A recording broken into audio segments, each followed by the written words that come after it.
जय मसीह प्रभुको छोराछोरीहरूमा तपाईँहरू कस्तो हुनुहुन्छ? अनि म विश्वास गर्छु तपाईँहरू सबैजना आरामै हुनुहुन्छ भनिकन। पापको कामहरू अथवा पापको नामहरूको विषयमा चाहिँ हामीले कतिजनालाई थाहा नै छैन।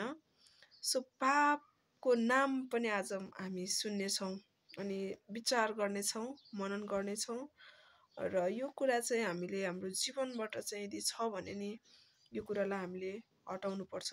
यदि यो कुराहरू हाम्रो जीवनमा छ भने चाहिँ हामी कहिले पनि परमेश्वरको राज्यभित्र प्रवेश गर्न अथवा त्यहाँ त्यो राज्यको चाहिँ एउटा हकदार हुन कहिले पनि पाउँदैनौँ। अनि हामीले चाहिँ यो कुरा चाहिँ एकदमै भित्र गहिरिएर बुझिराख्नुपर्छ। सो गलाती 5:19 हामी हेरौँ है त। यहाँ के भनेको छ भने पापमय स्वभावका कामहरू भनेको छ र त्यसको नाम पनि हामीले जान्न जरुरी छ। काम चाहिँ हामीले गर्छौँ हैन, जब पनि त्यो पाप चाहिँ हामीले हाम्रो शरीरमा उतार्छौँ त्यो चाहिँ काम भयो। सो त्यसको नामहरू छ यहाँ चाहिँ। अनि के भनेको छ भन्दा पापमय स्वभावका कामहरू प्रत्यक्ष छन् जो यिनै हुन्। व्यभिचार भनेको छ, अपवित्रता, लम्पटपना भनेको चाहिँ अश्लील बानी बेहोराहरू, जस्तो कि अश्लील लुगाहरू लगाउने हैन, अश्लील कपडाहरू लगाएर चाहिँ अरूलाई अट्र्याक्सन गर्ने खोज्ने त्यो विचारधारा। अनि व्यभिचार भनेको चाहिँ 3 प्रकारको हुन्छ। एउटा चाहिँ आत्मिक, एउटा शारीरिक र अर्को प्राणको व्यभिचार हुन्छ। अर्को चाहिँ अपवित्रता भनेको त तपाईहरूलाई थाहा नै छ, जुन कुरा पवित्र छैन, जुनमा चाहिँ झुट छ, जुनमा चाहिँ धेरै कुराहरू छ जुन चाहिँ परमेश्वरको वचनको विरुद्धमा छ। अनि अर्को भनेको छ मूर्ति पूजा। मूर्ति पूजा पनि 2 प्रकारको छ। एउटा चाहिँ हामीले गर्ने लिटरली त्यो एउटा ढुङ्गालाई पुज्ने मूर्ति पूजा भयो। अनि अर्को भनेको चाहिँ हामीले हाम्रो हृदयबाट अरू नै कुरालाई धेरै माया गर्छौँ, जस्तो कि लोभ, त्यो पनि एउटा मूर्ति पूजा हो। अनि मन्त्र तन्त्र भनेको छ त्यो त अब हामीलाई थाहा पनि छैन त्यो त, किन भन्दाखेरि हामी त्यो ब्याकग्राउन्डबाट आएको पनि होइन। अनि अर्को भनेको छ दुश्मनी। अनि तर यो पाप हो, मन्त्र तन्त्र पनि पाप हो। धेरैजना संसारमा कतिजना छन् त मन्त्र तन्त्र गर्नेहरू। सो यो पनि पाप हो। दुश्मनी दुश्मनी चाहिँ हामीमा हुन सक्छ है, किन भन्दाखेरि हामी परमेश्वरको राज्यमा भएर पनि यदि हामीले कसैले चाहिँ हामीलाई डाउन गर्दैछ, कसैले हाम्रो विरुद्धमा केही कुरा गर्दैछ भने हामी त्योसँग भित्रभित्रै दुश्मनी राख्न सक्छौँ। सो यो पनि पाप हो, यो पनि हामीले हटाउनु पर्छ हाम्रो जीवनबाट। अनि झगडा त झन् यसले त झन् कहिले पनि परमेश्वरको धार्मिकतालाई लिएर आउँदैन, झगडा। अनि कतिजनाले सोच्छ होला कि हामी संसारमा छौँ, अलिअलि त ठटाक ठुटुक अगुल्ठो नठोकिकन त कहाँ आगो बोल्छ र भाँडा माझ्दाखेरि घन्द्राङ घुन्द्रुङ त भइहाल्छ नि। सो यो नि सत्यतालाई बङ्गाउने विचारहरू हो।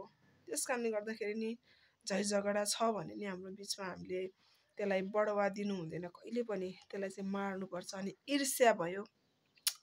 सो ईर्ष्या भनेको चाहिँ जुन कुरा चाहिँ मेरो होइन नि त्यो कुराको लागि पनि मैले ईर्ष्या गर्नु, अरूको आरिस गर्नु, बिना सित्तिमै अरू कुनै राम्रो भइरहेको छ, अरूको राम्रो देख्नै नसक्ने, भित्रभित्रै जल्ने, अनि त्यसको राम्रो हुन नदिने, त्यसको अब सजिलो भाषामा भन्नु खुट्टा तान्ने भन्छ नि, त्यो आरिस ईर्ष्या भइहाल्यो। अनि क्रोध भइहाल्यो। कतिजनाको यस्तो क्रोध हुन्छ कि अनि त्यो क्रोध देखेर नि मान्छे तर्सिन्छ, यस्तो साह्रो क्रोध हुन्छ। कुरा चाहिँ सिम्पल हुन्छ तर त्यो क्रोधले नि मान्छेलाई अशान्तिमा लिएर जान्छ। मान्छेहरूको यस्तो खालको क्रोधहरू हुन्छ। सो यो क्रोधलाई नि हामीले हटाएनौँ भने नि हामी परमेश्वरको राज्यको हकदार बन्न सक्दैनौँ प्रियहरू। अनि अर्को भनेको छ स्वार्थीपन। यो क्रोध भन्ने चाहिँ नि मेरो जीवनबाट मैले हटाउनलाई यति साह्रो टाइम लाग्यो नि। यो क्रोधलाई चाहिँ म यति साह्रो रिसाउने मान्छे, छिट्टो रिसाउने मान्छे, फेरि छिट्टै सेलाइहाल्ने मान्छे। तर यसले चाहिँ के गर्दो रहेछ भन्दाखेरि नि हाम्रो आत्मिक जीवनलाई नि यति माथि पुगेको जीवनलाई नि फेरि तल खसालिदिँदो रहेछ। सो यो कुराबाट चाहिँ हामी होसियार हुनु पर्दो रहेछ। स्वार्थीपन त हामी सबैलाई थाहा छ। स्वार्थीपन भनेको जस आफ्नो मात्रै होस् भन्ने, सेल्फिसनेस हैन, मेरो मात्रै, मेरो मेरो मलाई मैले गर्दा हुन्छ नि, मलाई मात्रै। कतिजना त कस्तो हुन्छ भने भलाइ चाहिँ मलाई मात्रै होस् भन्ने खालको हुन्छ। सो त्यो चाहिँ स्वार्थीपन हो। उनीहरूको फुट भन्छ, कोही एकतामा अगाडि बढिरहेको छ, त्यो कुरामा चाहिँ नि उसको कुनै मिस्टेकहरू हुनसक्छ त्यो एकतामा पनि, तर पनि नि कुनै मान्छे आएर नि त्यसलाई भड्काइदिने, त्यसलाई चाहिँ फुट गराइदिने, त्यस्तो यदि हामी गरेका छौँ भने नि, मतलब कि अब कुनै सासू बुहारी मिलिरहेको छ, तर कसैले आएर बिचमा नि त्यो सासूले बुहारीको अथवा बुहारीले सासूको विरुद्धमा केही कुराहरू गरेर नि उनीहरूभित्र झगडा ल्याइदिने, अथवा श्रीमान श्रीमतीमा, अथवा दाजुभाइमा। सो यो फुट नि यो डरलाग्दो कुरा हो। यो पनि एकदमै ठुलो पाप हो।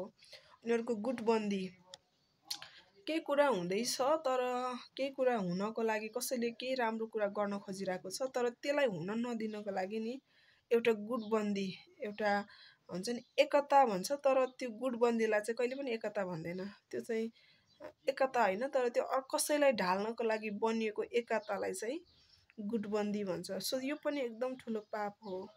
यो पनि यदि हाम्रो जीवनमा छ भने हामीले हटाउनु पर्छ। अर्को भनेको छ डाहा।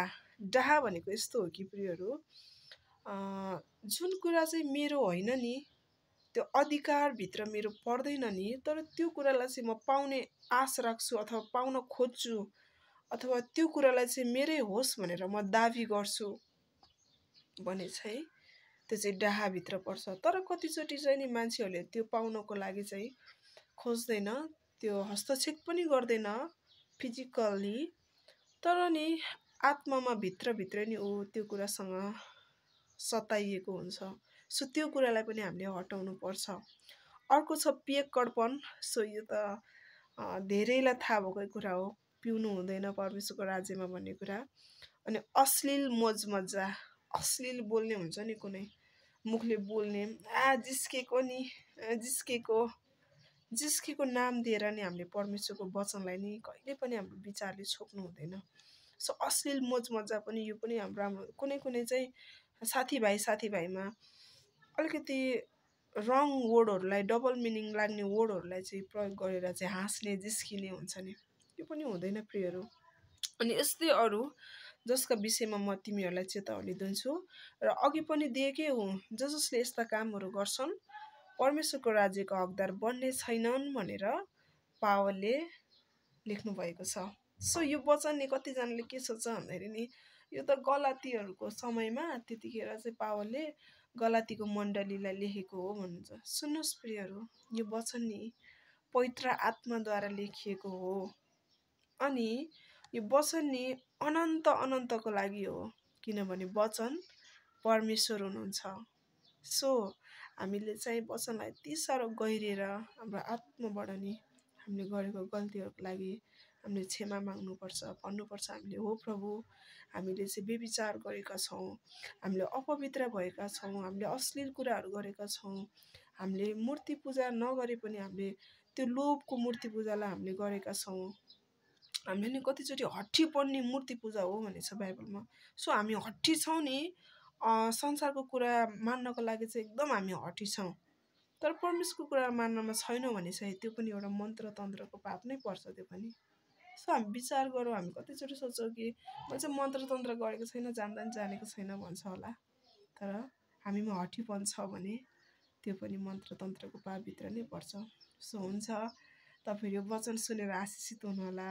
अनि कतिजना आशिषित हुनुभएको छ, तपाईँहरू मेरो लागि नि प्रार्थना गरिदिनु होला। तपाईँको प्रार्थना विषयहरू छ भने हामीलाई सेयर गर्नुहोला। सो हामी सँगै परमेश्वरको राज्यमा हामी अगाडि बढ्नुपर्छ। प्रेज द लर्ड। प्रभुले तपाईँहरू सबैजनालाई धेरै धेरै आशिष दिनुभएको। सो यो वचन चाहिँ अन्तिमसम्म सुनेर आशिषित हुनुहोला, र के प्रतिक्रियाहरू छ भने लेख्न सक्नुहुन्छ।